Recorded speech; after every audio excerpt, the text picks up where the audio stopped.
subentende, então, que o único pecado que não teria perdão é o pecado contra o Espírito Santo. A palavra diz. A blasfêmia, né? Sim. Os demais pecados, eles poderão ser cumpridos no purgatório, é isso? Qualquer pessoa que morrer pode... Qualquer pecado que você pecar, Deus está disposto a perdoar. Mesmo depois da morte? Mesmo depois da morte. É que entra meio na questão de sacramento, né?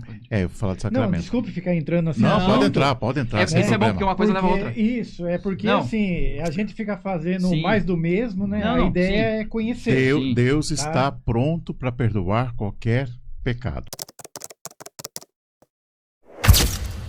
Pode falar aí, João. Só uma dúvida. A gente é crescido, né, no meio evangélico. Sim. E sempre eu escutei esse assunto sobre o purgatório, né? E é uma coisa, como o Ítalo falou, a doutrina, né, da escatologia, Sim. tanto das igrejas evangélicas, pentecostais, neopentecostais, tradicionais, nenhuma delas abordam esse tema. Sim. Tá? Uhum. Muitos temas são parecidos. Porém, o purgatório é um... Sim, não, o purgatório... É uma curva fora ali, né? Não, Isso. Que tá. Aí, veio na minha mente agora, vendo o padre falar, a respeito do... Quando a gente morre, a gente já é julgado, né? Então, veio na minha mente lá, Lucas, a passagem do rico e o Lázaro, Sim. Né? Tá? Que um via o outro no sofrimento e o outro via no... Né?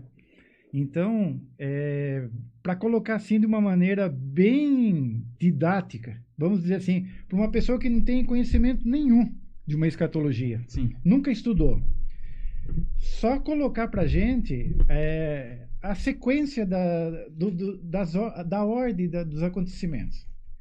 A partir do momento que a pessoa morre, como que dá essa ordem, o purgatório, como que qual o tema bíblico que isso aborda? Eu só vou dar uma introdução, depois o padre já está procurando ali. A doutrina explica assim, aquilo que o padre falou, nós somos formados de corpo e alma, certo? Essa alma, para a teologia, é o que nós chamamos de carne. Então, quando nós falamos assim, tem um espinho em minha carne, minha alma, porque a alma é julgada. Nós sabemos que na união do nosso pai e da nossa mãe, o nosso pai e a nossa mãe, com todo o seu DNA, sangue, formam o nosso corpo. E Deus infunde a alma. Há um ponto na alma chamado espírito, que é onde Deus faz morada. Essa união. Por isso que São Paulo vai dizer na sua carta aos Romanos que há uma luta entre a lei da carne e a lei divina dentro de nós. Após a nossa morte, como o padre bem disse, Deus ele toma para si aquilo que ele cria, que é a alma.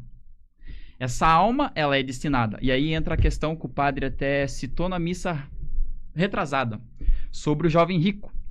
Que o jovem rico ele chega até Jesus e ele diz: Senhor, como eu faço para conquistar o reino dos céus? E a resposta de Jesus é o quê? Observa os mandamentos. Aqui o jovem rico, na tradução original, é: como eu faço para ser salvo? Como eu faço para ser salvo? E aí o jovem rico responde o quê? Isso eu faço desde a minha infância. E Jesus diz: se queres ser perfeito. Opa, então aqui nós já vemos uma diferença entre perfeição e salvação. Salvação, purgatório. Porque se eu estou no céu e salvo, eu sou perfeito. Sou santo. Porém, se eu preciso de um purgatório, há uma imperfeição dentro de mim que precisa ser purificada. Porque a nossa doutrina ensina que todo pecado confessado, ele tem que ser pago. Seja em vida, ou seja depois dela. Eu não sei qual é a passagem que o padre vai usar. Não, pode ir falando. O padre vai descer o cajado. Só que a doutrina explica o seguinte, que purgatório já é salvo. Foi pro purgatório, não tem como ir pro inferno. Depois do purgatório é céu. Por isso que nós oferecemos as missas de 7º dia, as nossas orações pelas almas. Por isso que o dia de finados é mais destinado a essas almas. Então a doutrina ela explica basicamente isso. A morte, o julgamento e o destino. Purgatório já é céu, não tem como ir pro inferno. Mas precisa desse purgar. O próprio evangelista, se não me engano, o Lucas vai dizer: aquilo que você não pagar aqui, pagará em outra vida. Nós não somos espíritas, então não acreditamos que há uma reencarnação. Onde se pagará em outra vida? É o purgatório, da qual ele fala. E o próprio livro de Macabeus, e aí a discordância, né? que o próprio livro porque de Macabeus... não há, né, os dois, né? Primeiro e segundo, né? Os dois Macabeus não há, porque... Na igreja evangélica não tem porque, não tem o 7. porque no cânon foi escolhido o cânon hebreu, sim, e não da Septuaginta, né? Sim. Então, essa é a diferença. Os evangélicos optaram pelo cânon hebreu e nós optamos pelo Septuaginta, que tinha textos em grego. Essa é a grande diferença. Aí são alguns livros, acho que 7 livros. Judite, o que mais Macabeus. tem? Macabeus, 2 Macabeus. Tem algumas partes de Esther também, alguns Daniel também. E Daniel. Então tem alguns livros assim que nós chamamos de deuterocanônicos e os evangélicos chamam de apócrifos. Essa nomenclatura. Então, em Macabeus, e não foi aceito talvez por causa justamente pela doutrina de Lutero. Pela doutrina de Lutero, justamente em Macabeus por conta dos mortos. Porque lá realmente fala sobre isso. É o que nós temos de texto bíblico, além de outros, sim, para dar a base naquilo que nós cremos como purgatório. Nós encontramos bastante em Macabeus. Até vou achar umas coisas aqui em Macabeus, vai falando aí. E tem até uma questão muito interessante que nós acreditamos, tanto católicos e evangélicos, que Deus ele cria tudo do nada. Nós cremos nisso, né? A única passagem da Bíblia que diz isso é Macabeus. Não há nenhuma outra passagem em que diz que Deus cria tudo do nada, a partir do nada, né? Então, só isso se encontra em Macabeus. Não tem outra passagem. Sobre essa relação de Lutero, um ponto que muito afetou ele e que fez ele fazer essa revolução na época foi justamente as indulgências. E é claro que a gente precisa entender a questão da época. Hoje, há erros dentro da igreja? O que mais tem? Tem muito. Só que eu, como católico, o padre como católico, nós não temos o direito nem a liberdade de abrir uma igreja porque tal bispo fez tal coisa ou porque tal padre fez tal coisa. Nós não temos essa liberdade. E Lutero, ele começa, então, justamente por causa dessas indulgências. O que estava acontecendo na Alemanha? A igreja local da Alemanha estava vendendo a entrada no céu. Ou seja, suba 10 degraus, reze 10 Pai Nosso, que a sua tia, sua avó vai sair do purgatório. Na concepção católica, isso é errado. Isso não existe. Como hoje na Alemanha hoje, tem padres e bispos que fazem casamentos homossexuais. E é errado. Só que, lógico, as 95 teses de Lutero, a igreja ela aceita 55, se eu não me engano. Isso, padre? Das 95, a igreja aceita ainda. Só que daí tem as solas que Lutero ele traz, a sola escritura, né? A questão da só graça, só fé, só Deus, só Cristo. Então, toda essa questão, ela tem Só que a questão do purgatório, ela é uma realidade já dos primórdios da igreja. Ela não surge com o dogma. Ela não surge a partir da reforma. É a reforma que vai contra a doutrina, que já era desde os primórdios. Se a gente for hoje na Terra Santa, por exemplo, né, nas catacumbas, lá tem lá Pedro e Paulo, rezem por nós. Nós rezamos por eles. Tá lá as figuras, os escritos. Então, há essa realidade, tanto que até o apóstolo Paulo, ele reza pela família, não vou lembrar a família de quem, que já havia morrido. Mas aí, eis a questão, se já morreu, se já foi julgado, por que a oração? Né? Tanto que as missas de sétimo dia, tem padres que falam assim, vamos pedir para que o fulano que morreu olhe por nós lá do céu. Eu fico pensando assim, mas se está no céu, nós precisamos rezar por eles? Eles têm que rezar por nós, eles estão lá na graça, né? Então, toda essa realidade do purgatório, ela tem sim uma base bíblica, mas ela tem também uma base da tradição da igreja, desde os primórdios da igreja. Não sei se ficou claro. Tá, só para pegar bem o fio da meada. No caso que nem você falou, todo que vai para o purgatório, na verdade, ele já está salvo. Sim. Isso? Sim. Tá. Então, vamos supor, uma pessoa que morre em condenação não vai para o purgatório. O que seria morrer em condenação? Pecado. Em pecado. Vamos supor, a pessoa, eu não sei se vem ao caso, mas digamos, a pessoa se suicidou. Tá. Não sei se eu posso dizer que ela morreu em condenação. Não. Mas digamos que uma pessoa morreu em condenação. Sim. Seja ela qual for. Ela vai passar por esse processo do purgatório ou ela já está condenada e vai aguardar o juízo final? Quer responder, Padre? Bom, vamos lá. Vamos pegar esse caso. E vamos pegar aquilo que eu falei para o Júlio. Vamos pegar o caso de um irmão que tirou a própria vida. Tá? Nós vemos o ato. Talvez a gente conheça um pouco.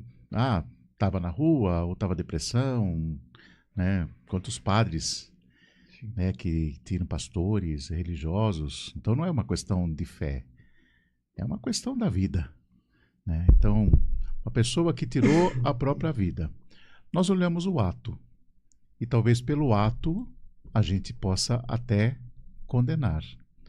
Antigamente a nossa visão era totalmente contrária de hoje, porque a 1900 e bolinha, quando acontecia um caso assim, em muitos casos nós não fazíamos nem a exéquias.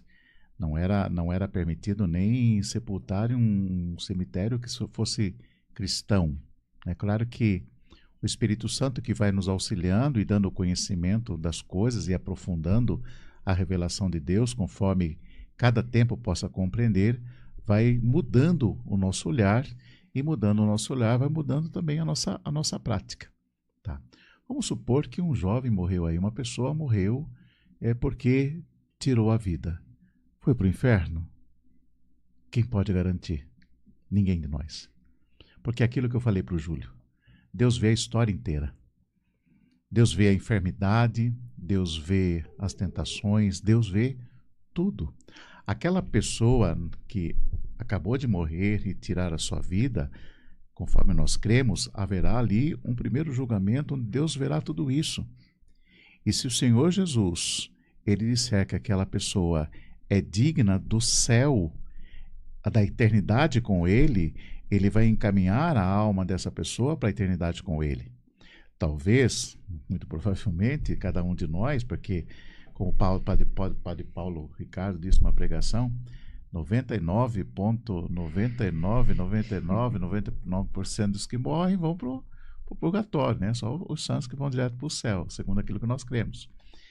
Então, se essa pessoa, por exemplo, ela foi julgada, mas ela não foi julgada digna do inferno, porque foi julgada na caridade, o Senhor viu, mas precisa ainda passar por um processo de purificação para ver a glória de Deus. Ela já está julgada para a eternidade junto a Deus. Mas este, entre aspas, tempo de purificação. Macabeus, né? Macabeus diz assim, no capítulo 12. Porque diz aqui de pessoas, irmãos, o exército de Judas alcançou a cidade, chegando no 7º dia, aconteceu lá de guerra e tudo mais. No dia seguinte, Judas e seus companheiros foram tirar os corpos dos mortos, como era necessário, para despojá-los na sepultura ao lado de seus pais. Né? Ora, sobre a túnica de cada um encontraram objetos consagrados a ídolos. Então, né? Proibidos aos judeus pela lei. Todos, pois, reconheceram que fora a causa da sua morte. Então, os irmãos reconheceram que a causa da morte dos irmãos foi porque eles prestaram culto aos ídolos. Bendizeram, pois, a mão do justo juiz, o Senhor, que faz aparecer as coisas ocultas. Porque foi Deus que, segundo eles, foi Deus que revelou a causa. E puseram-se em oração para implorar-lhe o perdão completo do pecado cometido. O nobre Judas falou à multidão, exortando-a a evitar qualquer transgressão, ao ver diante dos olhos o mal que havia sucedido aos que foram mortos por causa dos pecados. E aí diz de uma coleta e tudo mais. Então também é um texto, né, que está em Macabeus, 2 Macabeus, que nos dá a base, primeiro, para intercessão daqueles que morreram, porque está aqui. Puseram-se em oração para implorar-lhe o perdão completo do pecado cometido. Por quê? Nós nos colocamos em oração para que o Senhor perdoe o pecado cometido por completo das pessoas. Porque eles morreram, eles morreram e não estavam no estado que nós chamamos de estado de graça. Precisa desse perdão de Deus, dessa misericórdia de Deus, precisa dessa purificação. Então, a igreja, a Assembleia aqui está rezando em favor desses irmãos que morreram, para que o Senhor lhes conceda o perdão completo dos seus pecados, para que eles pudessem alcançar. Se bem que ali não havia ainda a compreensão completa do que nós temos hoje de purgatório, de céu, porque nós estamos ainda no Antigo Testamento. Mas é um dos textos que nós temos como base na nossa fé. Só para encerrar o assunto do purgatório, há uma visão particular dada a Santa Catarina de Sena, sobre essa questão das pessoas que tiram a vida. Então, por exemplo, um jovem lá tem 15 anos e ele tira a sua vida. Só que o projeto de Deus para a vida dele era até os 80. Então, há uma visão, e aqui que a igreja até auxilia, que nós não precisamos crer. Não é dogma. Né? Não somos obrigados a crer nisso. Só para a gente ter um entendimento da realidade do purgatório. Que essa alma ela fica no purgatório dos 15 anos até os 80. Que é o projeto de Deus para a vida dela aqui na Terra. Isso é uma via de regra? Não sabemos. Ela só faz isso para criar uma alusão àquilo que é o tempo do purgatório. Outra santa também, acho que é a própria Santa Catarina, Santa Gemma Galgani, ela vai dizer que a cada pecado mortal são 7 anos de purgatório. E aí a nossa doutrina ensina o que são os pecados mortais. Aí dar-se a entender, se a pessoa morre, sei lá, ela confessa. E, por exemplo, se eu confesso com o padre agora os meus pecados mortais, sei lá, tenho 5 pecados mortais e eu morro, eu não vou pro céu. Eu vou pro purgatório, eu preciso purgar isso. Eu preciso pagar isso. Se eu saio daqui, pego o carro e bato, aí eu bato no carro do Júlio, eu falo, ô Júlio, perdão aí, cara, você vai perdoar? Se pagar, já era. Eu vou ter que pagar. Ou seja, o ato eu fiz. Eu fiz o ato, eu bati no carro. O Júlio perdoou. Mas eu vou ter que pagar. Ou seja, a alma que morre no estado de pecado, ela vai ser purgada porque ela precisa pagar. Então, se eu morro depois da minha confissão, eu vou precisar pagar aqueles 5 pecados. Então, pela lógica de Santa Gema, eu vou ficar ali, faz 5 vezes 7 ali, quanto tempo vai dar? 28... Eu não quero nem pensar dos pecados que eu cometi. Então, mas isso é uma via de regra? Não. Não é que você vai ficar exatamente, como o padre disse, lá é o Kairos, a gente não sabe o tempo. Então, nessa linha que você está passando, no caso, então, subse-entende, então, que o único pecado que não teria perdão é o pecado contra o Espírito Santo. A palavra diz. A blasfêmia, né? Sim. Os demais pecados, eles poderão ser cumpridos no purgatório, é isso? Qualquer pessoa que morrer pode... Qualquer pecado que você pecar, Deus está disposto a perdoar. Mesmo depois da morte? Mesmo depois da morte. É que entra meio na questão de sacramento também, né? Eu vou falar de sacramento. Não, desculpe ficar entrando assim. Não, pode entrar. Isso é bom, porque uma coisa leva a outra. Isso, porque assim, a gente fica fazendo mais do mesmo, né? A ideia é conhecer. Deus está pronto para perdoar qualquer pecado. Aqui, nessa vida mortal, para nós, através do sacramento que ele deixa para os seus apóstolos. Né? Contanto que você tenha um arrependimento sincero, que nós chamamos de uma contrição, e aí tudo é por força da graça. Contanto que você confesse os seus pecados, e o padre ainda lhe dá uma penitência, um castigo, que é um meio de reparação. Porque você precisa reparar o pecado. Bateu o carro, você precisa reparar o pecado. Você precisa pagar o dano disso. Né? E este pagar o pecado, esse ato faz com que você não precise pagar isso no purgatório. As indulgências, há um ano santo, um monte de coisa aí. Mas basicamente é isso. No caso do purgatório, então, padre, o cara bateu, ninguém viu, o cara some, dá um migué e vaza. Um pouquinho mais que isso, mas é uma... Mas mesmo no purgatório ainda há possibilidade de condenação? Não. A pessoa que vai para o purgatório, de repente, não se salva? Depois é só céu. Não tem porta pro inferno. Naquele juízo particular, logo após a morte, Ali, segundo a doutrina católica, aí já está destinado, já está definido o destino eterno da pessoa, ou pelo estado do inferno, ou para a eternidade com Deus. Então, o que está me confundindo a cabeça aqui, que está difícil de entender, é o seguinte. Porque eu estou entendendo assim, que qualquer pecado que eu cometer... eu entendi esse ponto, aquilo que foi do sacramento. Aí eu vou pro purgatório. Então eu fico salvo. Daí, no caso, ninguém vai pro inferno. Sim. Não, eu entendi esse ponto. Tá entendendo? Eu entendi porque o padre falou que é o único pecado que não há perdão é contra o espírito. Ou seja, se eu não pecar contra o espírito, fazer todo o resto, eu vou ser salvo. Vamos ser, assim, mais popular, né? Não, entendi. Didático, entendi. Eu fui um cara toda a vida ruim, fiz de tudo que foi ruim. Tá. Morri, fui pro purgatório. Entendi. Sei lá quanto tempo eu vou ficar, vou eximir todos os meus pecados e você já peca pensando no purgatório, bem dizer. Né? Só não vou pegar contra o espírito. O resto eu vou fazer tudo e depois eu vou ser salvo. Sim. Aí eu vou pro purgatório e sou salvo. Sim. Então aí quem vai pro inferno, então? Daí, seu ponto. Entendeu? Entendi seu ponto. Porque se todo mundo vai passar pelo purgatório, não vai haver condenação. É que nem eu falei pro padre, acho que aqui entra uma questão de sacramento. E aí é a maior divergência. De eu confessar o meu pecado pro padre. Pense, um homem confessando com outro homem. Às vezes o padre é mais pecador que eu e eu vou confessar com ele. Aqui não vamos entrar numa questão de sacerdote, enfim. Mas o livro de Tiago ele vai nos dizer o seguinte. Alguém entre vós está triste? Reze. Está alegre? Cante. Está alguém enfermo? Chame os sacerdotes da igreja. E estes façam oração sobre ele, ungindo-o com óleo em nome do Senhor. Que nós chamamos de? Unção dos enfermos. Unção dos enfermos. A oração da fé salvará o doente. Isso. A oração da fé salvará o enfermo e o Senhor o restabelecerá. Aqui entra a questão agora que se ele cometeu pecados, lhe serão perdoados. Confessai os vossos pecados uns aos outros e orai uns pelos outros para ser descurado. Aqui, até o padre José Eduardo, ele usa isso com mais radicalidade, dizendo assim, Santiago não está dizendo nem para confessar com o padre, uns com os outros. Só que depois a doutrina ela tem um entendimento que é este sacerdote que vai até a casa.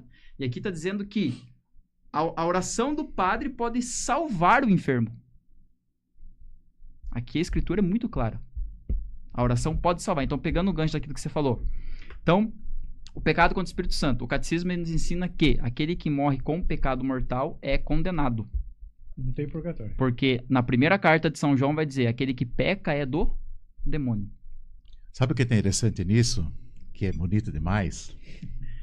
É que Deus quer salvar tanta gente, que ele dá os seus meios. Ele tem muitos meios. Na verdade, ele não criou para que se perca, né? Ele tem muitos meios. Já colocou no homem. Ele é capaz de deixar eterna. 99 no aprisco. Porque assim, nós vimos pelo jovem que o jovem está salvo porque ele cumpre o mandamento. Aqui, nós vimos que uma pessoa pode ser salva pela oração do sacerdote e pela unção. Então são meios, caminhos que o Senhor deseja. Além desses caminhos, o Senhor pode dar outros caminhos até extraordinários para que aquela pessoa, naquele último derradeiro momento, ela seja salva, porque esse é o desejo do Senhor. O ladrão da cruz, né? O ladrão da cruz, é o exemplo, o evangelho né? desse domingo. Entendeu? Eu vi, na explicação do estudo da palavra, eu falei na missa, sabe, 2 pontos assim importantes que pelo menos a gente vê ali naquele ladrão. Primeiro, o reconhecimento que ali na cruz, ao lado do Cristo, ele não tem mais nada. Ele foi um ladrão, talvez ele tenha curtido muito, talvez ele tenha tido muitas mulheres. Talvez vamos pegar... Pior que o outro, né? Pior que o outro. Vamos pegar aí a bandidagem de hoje, né? Como que a esquerda fala? Os coitadinhos da... Como que é? As vítimas da sociedade. Vamos pegar as vítimas da sociedade aí.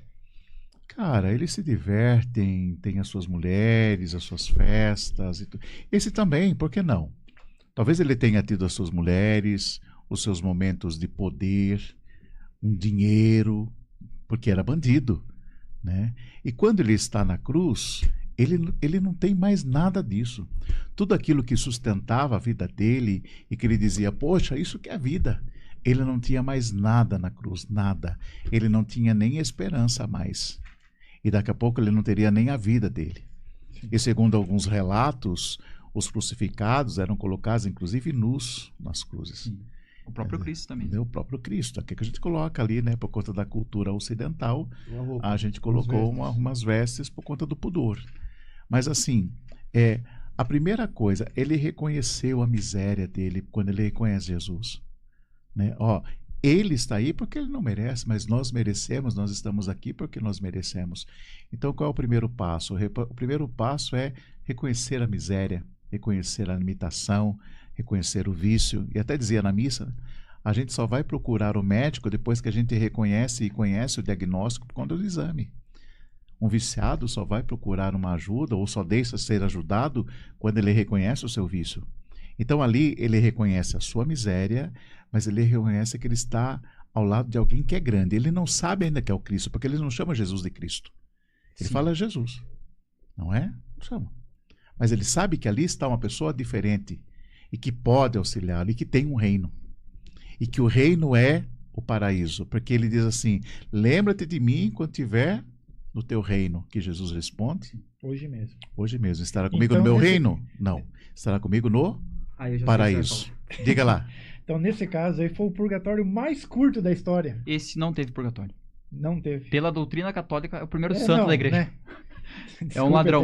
Não, mas é interessante a sua visão. Sim, né? Porque se Jesus fala para ele, hoje mesmo, então quando ele morreu, ele já estava no paraíso. Mas não está errado o seu raciocínio, porque assim, se há um momento de purificação, o momento de purificação dele foi ali. E mais, o desejo dele de algo. Lembra-te de mim. Não precisa nem me colocar no mundo sorfoso.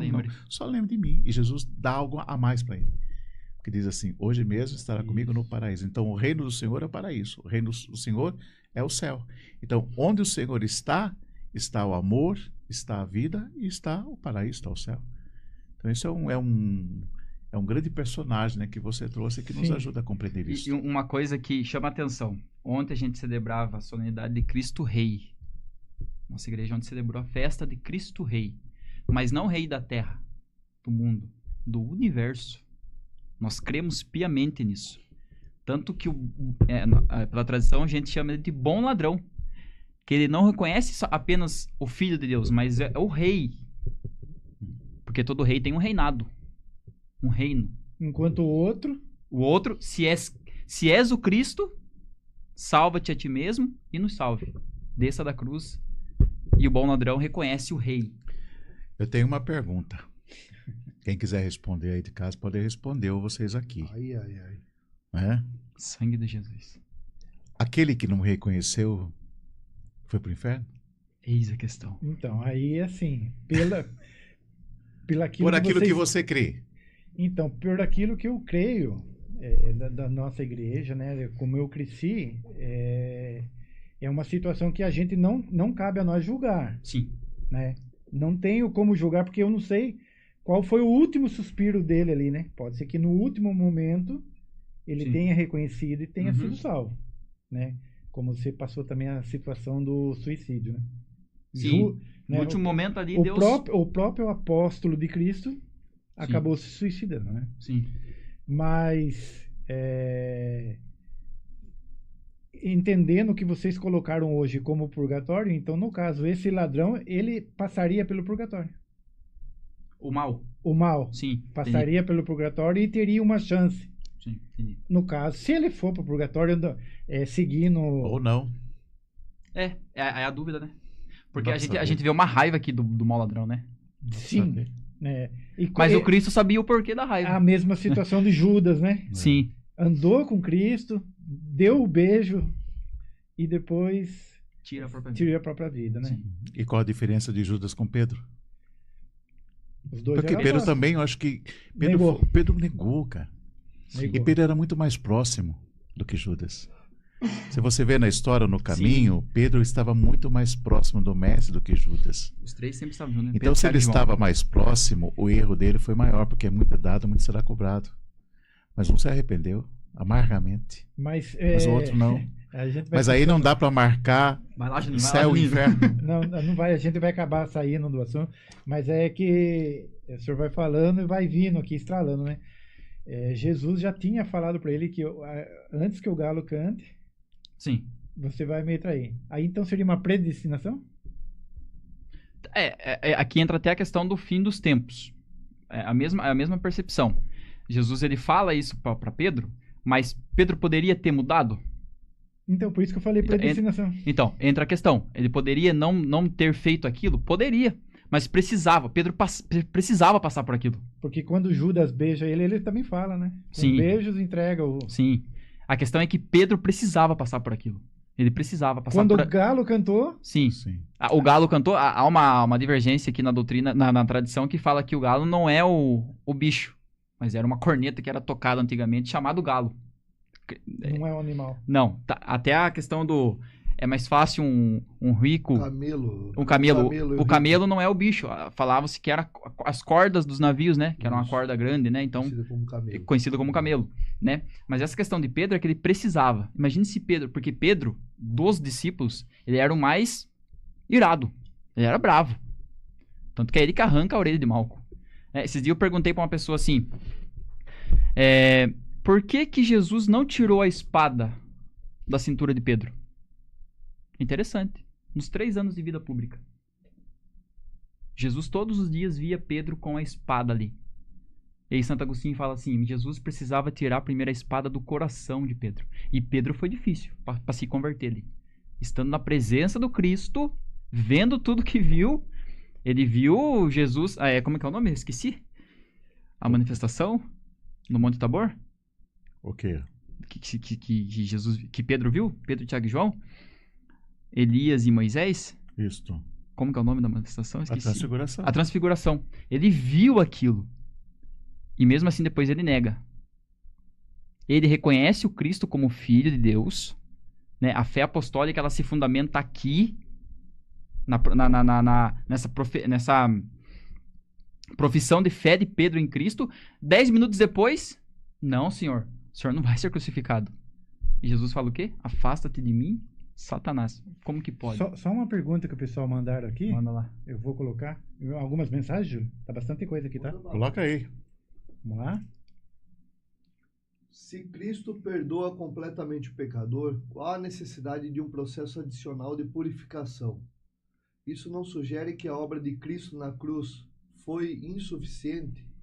Bom, o apóstolo Paulo vai dizer que eu completo em minha carne aquilo que faltou na paixão do Cristo. Não é que... E aí precisamos entender uma coisa.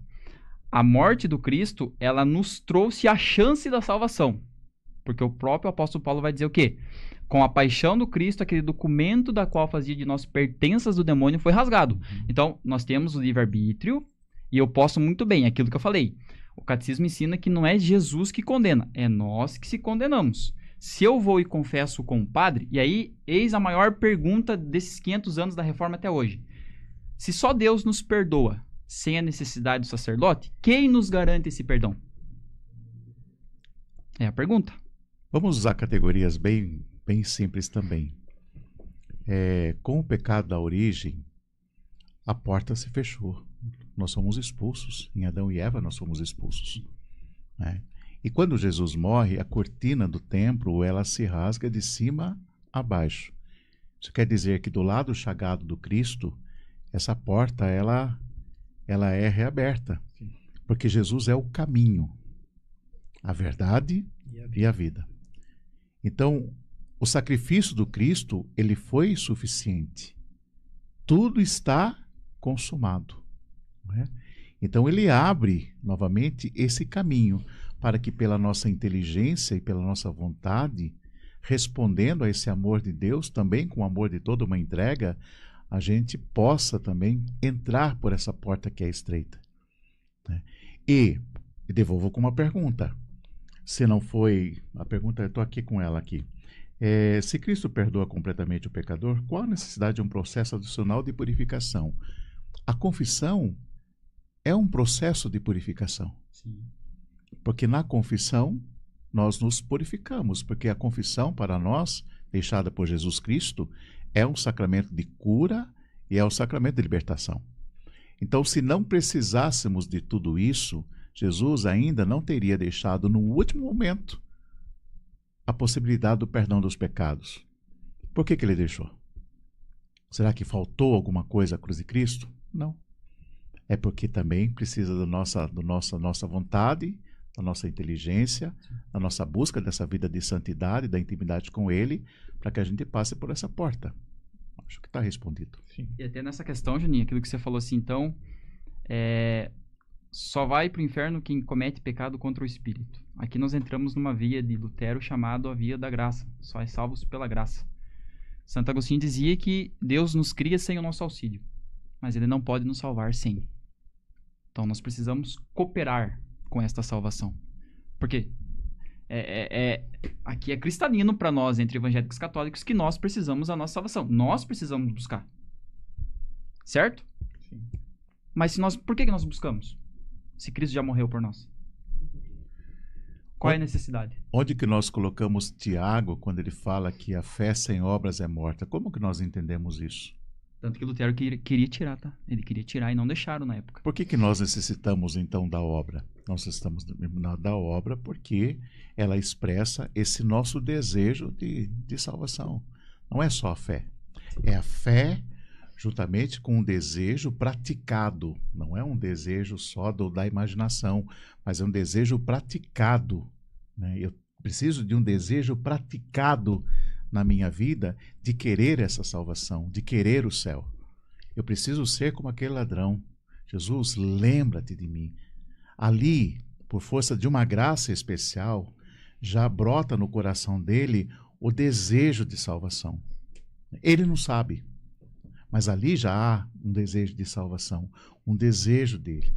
Então, a fé sem obras, ela é morta, porque é necessário, vou repetir, é necessário essa obra vivida, essa obra externada, para que a gente alcance essa salvação que Jesus já conquistou por nós na cruz, já está conquistado por nós na cruz.